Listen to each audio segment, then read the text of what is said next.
אז ממש לפני סיום, בעידן שבו כולנו רצים בין עבודה, משפחה ובכלל החיים פה, הסטרס הפך לחלק מההוויה של כולנו, ואנחנו מקטרים, אבל ממשיכים לחיות בלחץ, ומסתבר שלא חייבים. שלום, מאיה קרמר.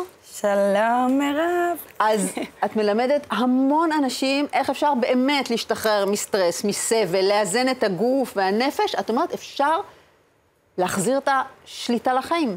אפשר לחיות ללא סטרס וללא סבל. גם שאנחנו לא בשוויץ, בישראל שלנו, כן? בישראל שלנו. זה לא אומר שהסטרס לא קורה מסביבנו, אבל אני לא סופגת את זה. יש כלים שאנחנו יכולים להשתמש לסטרס, אבל אנחנו גם יכולים לא לספוג את זה.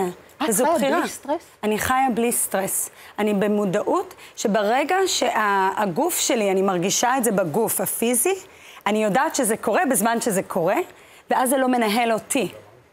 ולהגיע למקומות האלה, יש מלא דרכים להגיע לשם, אבל החיים לקחו אותי לשם, מהמקום האישי שלי.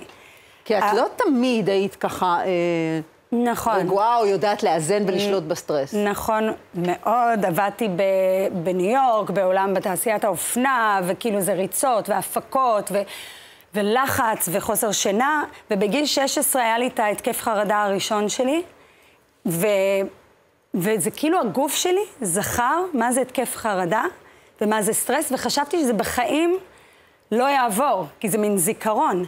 ותוך כדי החיים גרמו לי, תוך כדי קשיים בחיים, זה גרם לי לגדול, ללמוד יותר על עצמי, ולנקות את החסימות האלה. החסימות, הרי זה מה שגורם את הסטרס. כל פעם שאנחנו חווים סטרס, טראומה, משהו שלילי, זה כמו תקיעות בגוף. וכדי להימנע מסטרס או לא לחיות עם סטרס, אנחנו רוצים לקחת את התקיעות הזו, כאילו זה אבן, ולשייף אותו, לנקות אותו. ואז אין את הזיכרון. אז עשית דרך מאוד גדולה, השאלה אם גם אנחנו יכולים לקחת חלק. אגב, את נראית לי בן אדם גם מאוד. אני חושבת שקודם כל אנחנו צריכים קצת סטרס בחיים. כי הוא מכניס אותנו למצבים שאנחנו צריכים דרך הסטרס ללמוד איפה להיזהר, מה הסכנות שיש לנו וכולי. כדי שזה לא ינהל אותנו, ואנחנו נוכל לנהל את זה. נכון. צריך לראות את זה. אני חושבת שיש עוד עובדה מאוד חשובה. הגיל עושה את שלו. אתה לומד, חווה הרבה מאוד בחיים. וכשאתה חווה הרבה, אז יש לך כבר ניסיון. אז כל התמודדות שיש, אתה בא אליה כבר מנקודה אחרת. אני חייבת לשאול מה יש לנו על השולחן. כן, אז זה עוד כלי שאני גיליתי שלמדתי ארומתרפיה, שאלין, אני אביא לכם גם להריח. פותחים את זה ומריחים. יש פה חור כזה, הנה מתנה לכל אחד. יש את קאם ויש את הפי, יש שם תערובת, כן, לפתוח. רגע, פותחים. ולהסניף. ככה? זה שלכם, אז אתם יכולים לשים על האף, ממש על האף, ותסניפו את זה. אתה קיבלת הפי או awake? awake. ואתם קאם. אני קלם. אני לא צריכה. אז יש שם, אז תחליפו. אז יש שם תערובת של שמנים אתריים, שגם זה כלי לעזור לנו בסטרס, שברגע שאתם מריחים את זה, זה משפיע. כן, כן, בדיוק. זה ריח של ספה, כי יש בזה לבנדר, שזה גם שמן שמאוד מרגיע. ספה של תאילנד. ישר אנחנו נכנסים לאווירת חופש. בדיוק, זה מזכיר לנו, אבל ברגע שאתם מריחים את זה, זה משפיע על המערכת הלימבית במוח, ואז זה משפיע על המצב רוח שלנו. אז התערובת שיש שם בפנים משפיע עלינו. וגם אנחנו עוצרים רגע לנשום שמביא אותנו לנוכחות, לכאן ועכשיו. אז יאללה, אחרי שנרגענו, בואי קצת נזוז. כן. אז בואי רגע נלך.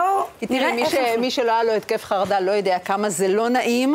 אוקיי, אז קודם כל, חשוב, אנחנו לא נעשה את זה כאן, אבל להיות יחפים. כל פעם שאתם חווים סטרס או לחץ, להתקרקע, ללכת בחוץ, אפשר בדשא, אפשר על החול, אבל להוריד נעליים ולהתקרקע ולדמיין, ככה לעמוד עם שתי כפות רגליים ולדמיין שורשים מתחת לכפות רגליים, שמחברים אתכם לאמצע כדור הארץ. עכשיו, דיברתי על התקיעות הזו בגוף, אז אנחנו הולכים רגע לזהות איפה התקיעות, ואז מזיזים את הגוף קצת. מה, פשוט ככה? לנער, כן.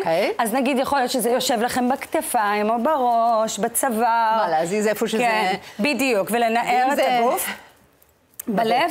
בבטן, כן, הבטן היא הכי הספוג של כל ה... הבטן זה מצד לצד, כן, יפה, תזיזו את הגוף. אני עושה את זה גם לא בסטרס. כן, כן, אבל זה כן מזיז את האנרגיה בגוף, וזה כאילו מנקה אותנו. עכשיו, דבר שלישי שאנחנו יכולים לעשות, שמאוד מרגיע את המערכת עצבים, זה לקחת את יד שמאל, להניח על אוזן ימין, את עושה הפוך, כי זה הקהל, לא, אם מסתכלים עלייך, כן.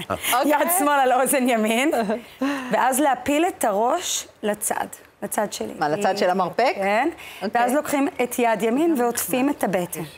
ככה? ולעצור רגע. אוקיי, אני לא רואה אותך, נראה לי שאני עושה בסדר. כן, את עושה מצוין. עכשיו, זה גם מאוד מרגיע, אנחנו עוטפים את עצמנו, וזה גם מותח את הצוואר, שזה נחמד. וחזרה, וצד שני, אז לקחת את יד ימין על אוזן שמאל. על האוזן. ואז לעטוף את היד. אפשר לעצום רגע עיניים ולנשום. שאיפה ונשיפה. וחזרה. ולשחרר, לנער, ובואו נביא כף יד לכף יד, ידיים בנמסטי. תודה רבה. תודה רבה, מאיה, וזה הזמן לשלוח אתכם לסופש רגועים, ממורכזים, מקורקעים. מאיה, תודה רבה. הטלוויזיה של ישראל. 12